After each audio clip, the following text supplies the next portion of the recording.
Արդեն 4 ամիս է 44-օրյա պատերազմն անցյալում է։ Այդ 4 ամիսն էլ ըստ էության պիտի անցներ երկրում ստեղծված խոր ճգնաժամը հաղթահարելու ջանքերի գործադրմամբ։ Մի շարք ինստիտուցիոնալ կառույցներ ճգնաժամի հաղթահարումը կամ հաղթահարման առաջին փուլը տեսան կառավարության հրաժարականի մեջ։ Հոգևորական դասը ամենայն հայոց եւ մեծի տան ընկիլիգյո կաթողիկոսների գլխավորությամբ եւս այդ կարծիքին էին։ Իշխանությունը սակայն անդրդվելի էր։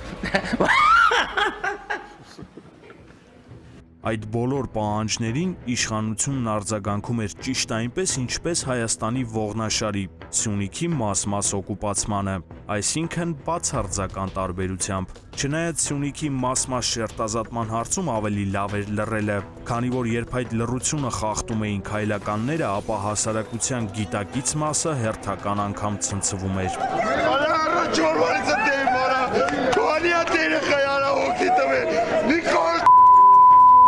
Սուվերեն, ահա այս բառն էին սերտել ու պարբերաբար կրկնում իշխանական որոշ դեմքեր, եւ այն Հայաստանի Հանրապետության սուվերենության հետ որևէ աղերս չուներ։ Ըստ այդմ շուռնուխի հատվածը կամ որոտանի ճեղքված մասը Հայաստանի սուվերեն տարածք չեն։ Հաջորդիվ այդ թեզերը արագորեն տարածում էին իշխանական ֆեյքերը, այնուհետև դրանք արագորեն կլանում էին իշխանամերձ սազանդարները։ Այդպես էր նաև ամեն գնով իշխանության արդարացնող զանգվածների համար, որոնք, ասենք M2 միջպետական ճանապարհի Գորիս որոտան հատվածում թառած ադրբեջանցիներին տեսնելու փոխարեն տեսանյութերում ձյուն էին փնտրում։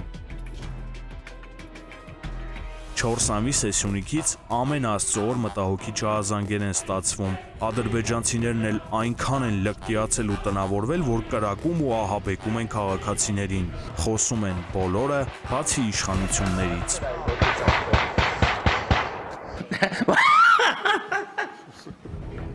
Եվ ահա 2 շաբաթ առաջ երկրի քաղաքական բարձրագույն իշխանության հրաժարականը պահանջող կառույցների հաստափորմատյանում եւս մեկ պահանջ է ավելանում։ Լցվում է Հայաստանի Հանրապետության զինված ուժերի գլխավոր շտաբի համբերության բաժակը։ Նախորդ պահանջների հետ սակայն զինվորականներինը չես համեմատի։ Գլխավոր շտաբը հայտարարություն է տարածում ու շեշտում. իշխանություններն ունակ չեն adekvat որոշումներ կայացնելու։ Եվ ըստ էության հաստատում բարձրաստիճան որոշ զինվորականների այն մտահոգությունը, որ Փաշինյանական իշխանությունը բռնել է բանակի կազմաքանդման ուղին։ Գենշտաբի պահանջը լուրջ ազդակ դիտարկվեց, հանրության ոգևորություն առաջացրեց ու մոտ 2 շաբաթ մնաց երկրի գլխավոր թեման։ Օնիկ Գասպարյանն էլ այդ ընթացքում հասցրեց դառնալ հասարակության մի զգալի հատվածի հերոսը, իսկ ամսի 10-ից առնվազն հակասական կերպար։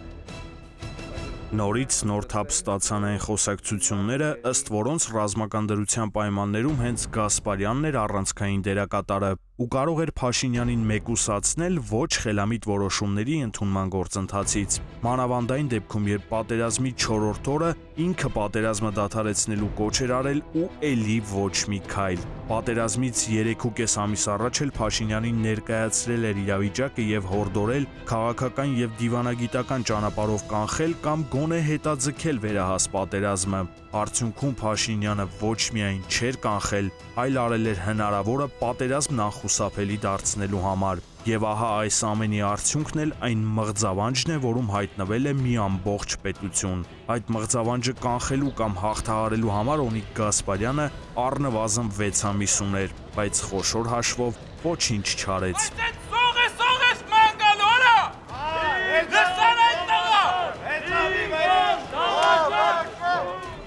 Հենց գլխավոր շտաբի հայտարարության օրը Փաշինյանը հանրության մեջ դուրս եկավ, աննախադեպ քանակով ոստիկանական եւ հատուկ ուժեր կիրառեց իրեն պաշտպանելու համար։ Այնուհետև եւս մեկ անգամ հայտնվեց հանրությանը, այս անգամ էլ մարտի 1-ի զոհերի հիշատակը հարգելու համար։ Այս հարգանքի տուրքն էլ վերածեց հերթական ցուցադրությանը, որն էլ տպավորիչ դարձնելու համար կիրառեց մեծաքանակ վարչական ռեսուրս։ Նախ հանրահավաք արեց, հետո երթ, բեմահարթակում սրտաճմլիկ ելույթ ունեցավ, հուզվեց ու բոլոր սխալների համար ներողություն խնդրեց։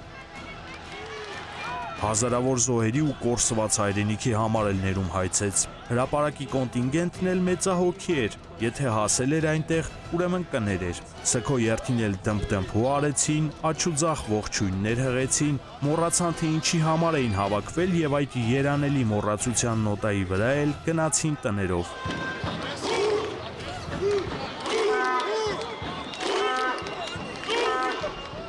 Հրապարակից մի 2 կիլոմետրային կողմ գտնվող ընդդիմությունը սակայն Փաշինյանին չներեց, շարունակեց պայքարել փողոցային պայքարի արդյունքում իշխանության եկած հեղափոխականի իշխանության դեմ։ Այդ նույն հեղափոխականն էլ շռնդալից հանրահավաքից մեկ օր անց ազգային ժողով գնաց։ Այդ առիթով էլ շենքն ու հարակից տարածքը շրջապատեցին հսկայաթիվ ոստիկաններով, զոդեցին ազգային ժողովի պարիսպները, լուսաձայնային նռնակներ տեղադրեցին եւ որպես բոնուս էլ ժողովրդի ուղությամբ դիպուկահարներ կարգեցին։